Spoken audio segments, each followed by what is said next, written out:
खूप मोलाचे मार्गदर्शन केले, त्याबद्दल आपले धन्यवाद. यानंतर दर्शन काळे आपले 2 शब्द बोलतील.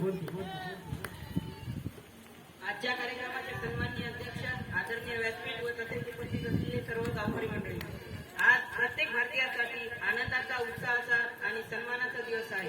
आज पुण्यश्लोक अहिल्याबाई होळकर यांची जयंती. याबद्दल मी तुम्हाला 2 शब्द सांगणार आहे. होळकरांची सून होती बहुगुणी, शिक्षणाची ओढ होती लहानपणी. होळकरांची सून होती बहुगुणी, शिक्षणाची ओढ होती लहानपणी. जरा दोघांनी सुकावले सर्वजणी, अशी जाळी दुदृष्टी एका मर्दाने, अशी जाळी दुदृष्टी एका मर्दाने.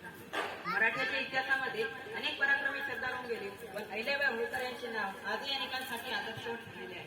अहिल्याबाई होळकर यांना पुण्यश्लोक असे म्हणतात, कारण त्यांनी केलेले सामाजिक कार्य आजही अनेकांसाठी आदर्श ठरलेले आहे. अहिल्याबाई होळकर यांचा जन्म 31 मे 1725 अहमदनगर जिल्ह्यातील जामखेड तालुक्यातील चौंडी या खेड्यामध्ये झाला.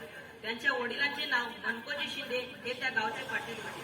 त्या काळी स्त्री शिक्षण फारसे प्रचलित नसतानाही त्यांच्या वडिलांनी त्यांना लिहिणे वाचणे शिकवले. त्यानंतर त्यांचा विवाह बाजीराव पेशवे यांचे सरदार मल्हारराव होळकर यांचा मुलगा खंडेराव यांच्याशी झाला. त्यानंतर अहिल्याबाई होळकर यांचे पती खंडेराव होळकर हे कुमेरच्या लढाईमध्ये 1754 मध्ये कुमेरच्या लढाईमध्ये धडाडून पडले.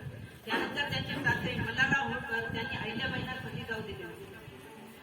जर कोणी चुकत असेल तर त्याला सत्याची वाट दाखवा, जर कोणी चुकत असेल तर त्याला सत्याची वाट दाखवा, आणि जर कोणी लढत असेल तर त्याला धनगराची जात दाखवा, त्याला धनगराची जात दाखवा. एवढे बोलून मी माझे 2 शब्द संपवितो.